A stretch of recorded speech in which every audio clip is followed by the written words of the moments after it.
आज एक बहुत ही दिलचस्प कहानी पर नजर डालते हैं। एक ऐसी कहानी जिसमें दिव्य ज्ञान है, एक बहुत बड़ी चोरी है और एक ऐसी बाढ़ है जिसने पूरी दुनिया को बदल कर रख दिया। तो सवाल ये उठता है कि आखिर होता क्या है जब दुनिया का सबसे पवित्र, सबसे जरूरी ज्ञान किसी गलत इंसान के हाथ लग जाए। इसी एक सवाल पर एक बहुत बड़ा ब्रह्मांडीय ड्रामा टिका हुआ है।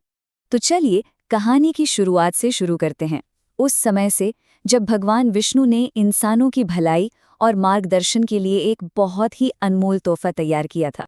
देखिए, ये समझना जरूरी है कि वेद सिर्फ कुछ किताबें नहीं थीं।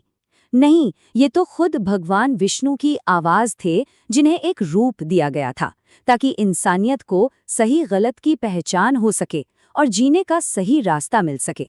और ये जो 4 वेद थे ना, हर एक का एक खास मकसद था। जैसे ऋग्वेद हमें विनम्रता सिखाता है, यजुर्वेद बिना किसी स्वार्थ के काम करना सिखाता है, सामवेद हमारी आत्मा को संगीत के जरिए ईश्वर से जोड़ता है, और अथर्ववेद वो हमें जिंदगी की मुश्किलों से लड़ने के तरीके बताता है। लेकिन जहां इतना बड़ा और कीमती उपहार हो, वहां ईर्ष्या तो होगी ही, है ना?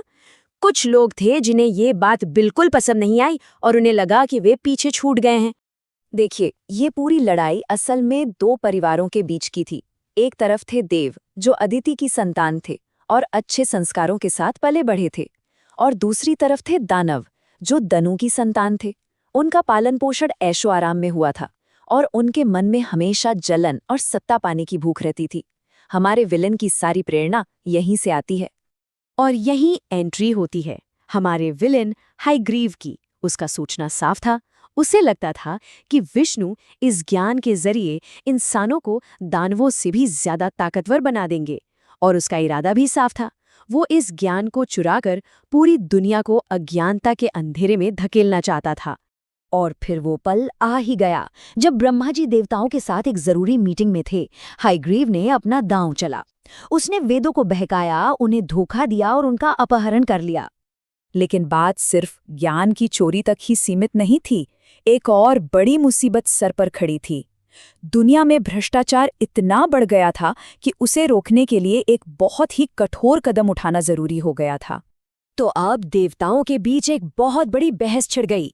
बनाने वाले ब्रह्मा इंसानों के पाप और अन्याय से इतने दुखी थे कि वो इस बुराई को जड़ से खत्म कर देना चाहते थे। लेकिन शिव, जो संहारक है, उन्होंने कहा कि अगर हम पाप को मिटाएंगे तो उसके साथ साथ पुण्य भी मिट जाएगा। तो फिर क्या किया जाए? फैसला हुआ कि दुनिया को नष्ट नहीं किया जाएगा, बल्कि उसे साफ किया जाएगा, एक महाप्रलय यानी जल प्लावन के जरिए। तो सोचिए, एक तरफ ज्ञान चोरी हो गया है, दूसरी तरफ महाप्रलय आने वाला है। ऐसे में एक हीरो की तो जरूरत थी ही, लेकिन वो आया एक ऐसे रूप में जिसके बारे में किसी ने सोचा भी नहीं था। और यहीं से कहानी एक बहुत ही अजीब मोड़ लेती है। मनु नाम का एक बहुत ही नेक इंसान एक छोटी सी मछली की जान बचाता है, लेकिन वो मछली सुबह होते होते उसके कमंडल जितनी बड़ी हो जाती है, दोपहर तक तालाब भी छोटा पड़ने लगता है, और रात होते होते वो मछली इतनी विशाल हो जाती है जितनी जितनी कि पूरा समुंदर। तो सवाल ये है कि ये मछली आखिर है कौन? और तभी उस विशालकाय मछली के रूप से पर्दा उठता है। वो कोई और नहीं बल्कि खुद भगवान विष्णु थे, जो अपने पहले अवतार मत्स्य अवतार में आए थे। वो एक योद्धा बनकर नहीं, बल्कि एक रास्ता दिखाने वाले गाइड बनकर आए थे। अब भगवान विष्णु ने मनु को एक बहुत बड़ा, बहुत ही जरूरी काम सौंपा। उन्होंने कहा, एक बहुत बड़ी नाव बनाओ और आने वाली बाढ़ से पहले अपनी पत्नी, हर जानवर और पंछी का एक एक जोड़ा, हर जरूरी पौधे के बीज और हाँ, ज्ञान को बचाने के लिए सप्तर्षियों को उस नाव पर ले आओ। तो अब आते हैं कहानी के क्लाइमैक्स पर, जहां ये तय होने वाला था कि इस दुनिया का और इसके ज्ञान का भविष्य क्या होगा। और यहाँ एक साथ दो चीजें हो रही थीं। एक तरफ बाढ़ का पानी दुनिया की सारी बुराई को धो रहा था, और ठीक उसी वक्त दूसरी तरफ भगवान विष्णु हयग्रीव को हराकर उन 4 वेदों को आजाद करा रहे थे। दुनिया भी साफ हो रही थी और चोरी हुआ ज्ञान भी वापस मिल रहा था।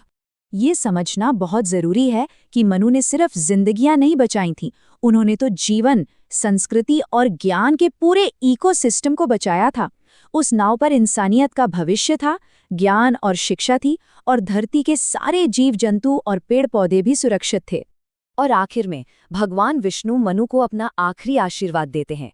वो बचाए हुए वेद मनु को सौंपते हुए कहते हैं कि तुम्हें एक नई, बेहतर और खूबसूरत दुनिया बनाने के लिए चुना गया है, और ये पवित्र ज्ञान अब हमेशा तुम्हारा मार्गदर्शन करेगा। तो ये पूरी कहानी हमें दिखाती है कि कैसे ज्ञान को चुराया गया, फिर बचाया गया और फिर से स्थापित किया गया। लेकिन ये कहानी आज हमारे लिए एक बहुत बड़ा सवाल छोड़ जाती है। इस ज्ञान को बचाने के लिए हमारी पीढ़ी की क्या जिम्मेदारी है?